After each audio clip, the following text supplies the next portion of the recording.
संगे रहब न सैया सुना हमर बतिया भागी रे जइबो ना। तहरा संगे रहब न सैया सुना हमर बतिया भागी रे जइबो ना।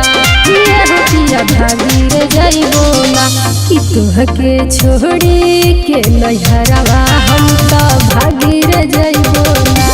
कि तोहके छोड़ी के नैहरवा हम तो भागी रे जइबो ना।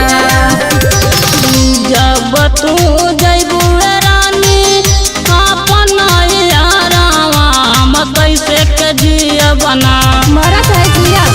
जब तू जइबू रानी अपन यारावा हम कैसे के जिया बना। एहो गोरी कैसे के जिया बना तोहरा दुआरा पर जरिया के मरी हो जइबो ना। तोहरा दुआरा पर जरिया के मरी हो जइबो ना।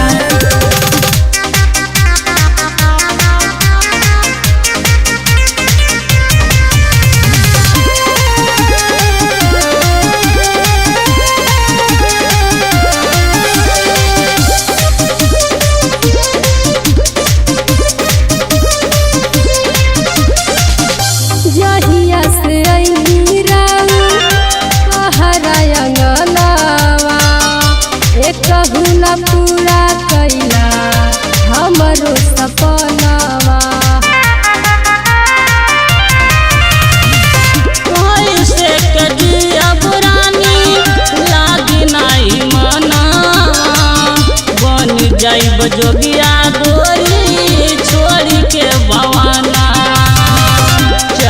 चल ए गोरी सोनारा के दुकानिया मकीनी के देबो ना। एहो गोरी किनी के देबो ना तोहके झुमका झुलनिया मकीनी के देबो ना। तोहके झुमका झुलनिया मकीनी के देबो ना।